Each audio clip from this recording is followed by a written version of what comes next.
নমস্কাৰ সকলোলৈকে পুনৰ এবাৰ আমাৰ D-XIKHYA চেনেলটোলৈ স্বাগতম জনাইছো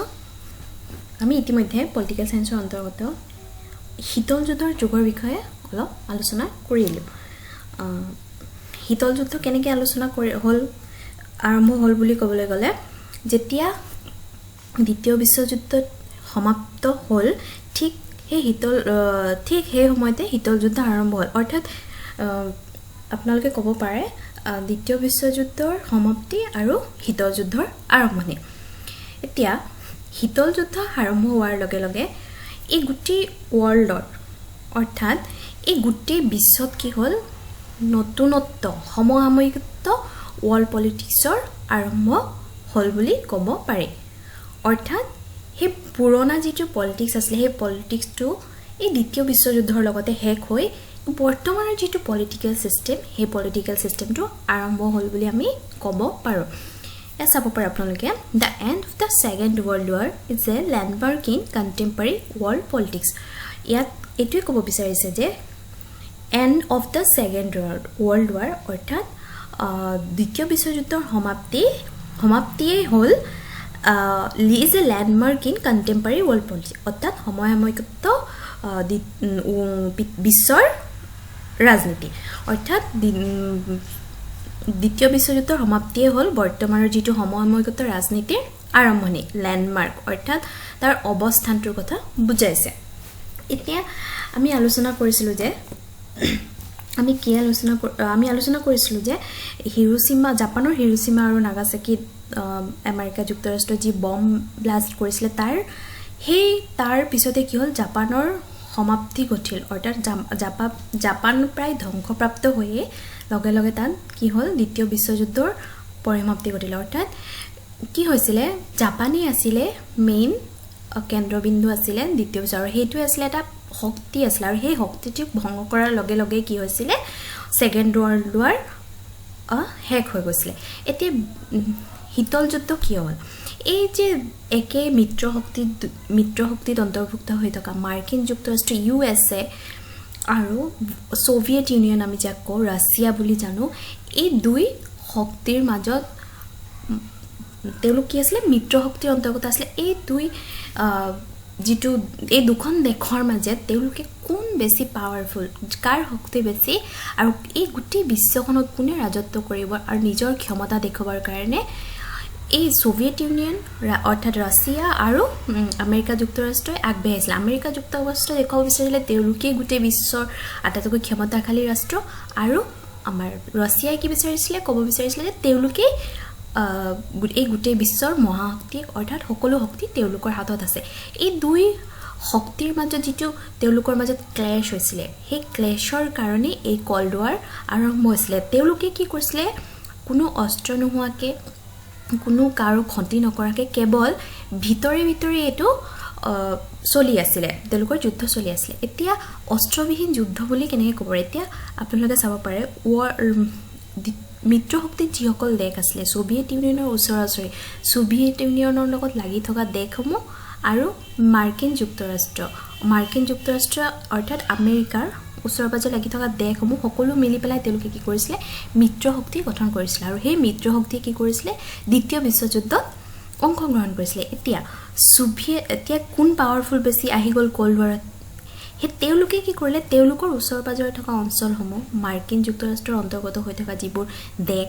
আৰু সোভিয়েট ইউনিয়নৰ অন্তৰ্গত হৈ থকা যিবোৰ দেশ এই দেশসমূহক তেওঁলোকে অস্ত্ৰ হিচাপে সেই সময়ত ব্যৱহাৰ কৰিছিল সোভিয়েট ইউনিয়ন কি আছিল তেওঁলোক সমাজবাদী আদৰ্শৰ অন্তৰ্গত আছিল সমাজবাদী আদৰ্শ বুলি ক'বলৈ গ'লে আমি কি ক'ব পাৰো অৰ্থাৎ সোশ্যালিষ্ট তেওঁলোক সোশ্যালিষ্ট ধাৰণাৰ অন্তৰ্ভুক্ত আছিল আৰু আমেৰিকা কি আছিল পুঁজিবাদী অৰ্থাৎ ক্যাপিটালিষ্ট মানে আপোনালোকে মন কৰি যদি চাব পাৰে ক্লেশটো কোন ডখৰত আছিল ক্লেশটো আছিল সোশ্যালিষ্ট সমাজবাদী আৰু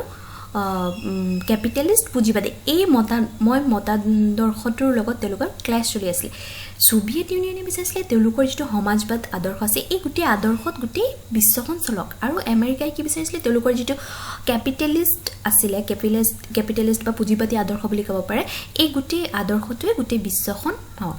মানে চলি থাকক কিন্তু কোনো এজনো বিচৰা আছিল অকল পুঁজিবাদী বা সমাজবাদী দুইগৰাকী বিচাৰিছিলে নিজৰ নিজৰ যিটো আদৰ্শ গোটেই বিশ্বখন তেওঁলোকৰ অন্তৰ্গত কৰিবলৈ সেই দুটা বস্তু লৈ পেলাই কি হৈছিলে কাজিয়া হৈ আছিল আপোনালোকে চাব পাৰে নেক্সট স্লাইডত দি আছে ইমাৰ্জেন্স অফ টু পাৱাৰ ব্লকছ এতিয়া দুই ক্ষমতাৰ শিবিৰৰ উত্থান কিয় উত্থান হ'ল মই ইতিমধ্যে আপোনালোকক কিছুমান কথা ক'লো আপোনালোকে ইয়া চাই ল'ব পাৰে আকৌ the two superpowers name is United States America and Soviet Union Russia went keen on expanding their spheres of influence in different parts of the world in a world sharply divided between the two alliance system a state was supposed to remain tied to its protective superpower to limit the influence of the other superpower in its alliance অৰ্থাৎ এটো যে কৈছে expanding their spheres of influence in different parts of the world অৰ্থাৎ তেওঁলোকৰ influence কি আছিল যে সমাজবাদী আৰু পুঁজিবাদী ক্যাপিটালিষ্ট আৰু সোশ্যালিষ্ট এই বস্তুটো গুটি ওয়াৰ্ল্ডত স্পেয়াৰ কৰলে গুটি ওয়াৰ্ল্ডত কি মানে এটো বিয়পাই দিবলে সমাজবাদী বিচাৰিছিল সমাজবাদী হৈ যাওক আৰু পুঁজিবাদী বিচাৰিছিল পুঁজিবাদী হৈ যাওক মানে a state was supposed to remain tied to its protective superpower to limit the influence of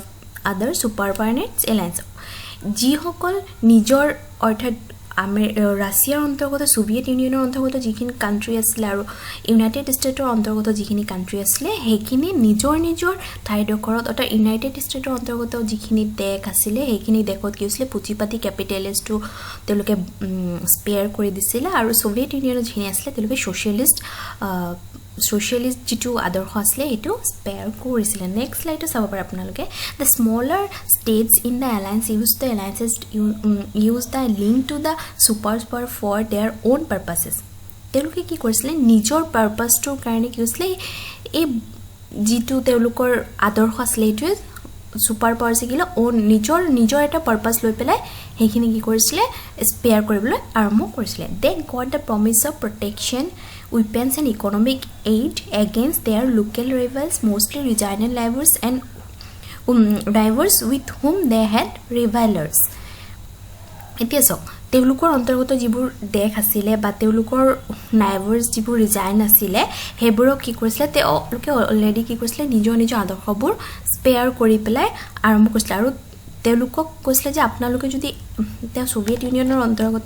অন্তৰ্গত তেওঁলোকৰ নাইভাৰ যিবোৰ দেশ আছিল তেওঁলোকক কৈছিল আপোনালোকে যদি আমাৰ এটো আদৰ্শ লয় তেনেহলে আমি আপোনালোকক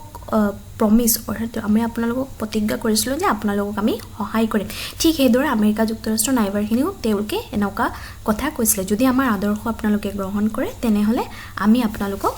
সকলো ক্ষেত্ৰত সহায় কৰিম বুলি তাৰ পিছত কি হ'ল the alliance system led by the two superpowers therefore threatened to divide the entire world into two camps this division happened first in Europe most countries of western Europe joined the Soviet camp that is western and the eastern alliance এতিয়া so এটো প্ৰথমে কি হৈছিল হে আদৰ্শৰ ভিত্তিতে কি হৈছিল গুটে সিস্টেমটো ডিভাইড হৈ গৈছিল দুটা ভাগত মাৰ্কিন যুক্তৰাষ্ট্ৰ US অৰ্থাৎ আমেৰিকা আৰু সোভিয়েট ইউনিয়ন ৰাছিয়া তেওঁলোকে কিছিল দুটা ক্যাম্পত ভাগ কৰিছিল প্ৰথমে কো ডিভিশনটো হৈছিল ফাৰ্স্ট ইন ইউৰোপত হৈছিল এতে ইয়াত আছে most countries of western Europe তে ইউৰোপক আকৌ দুটা ভাগত ভাগ কৰি দিছিল ইউৰোপৰ হেবিৰমুক ইগুটি ইউৰোপখনক দুটা ভাগত ভাগ কৰি পেলাই কি কৰিছিল যি সকলে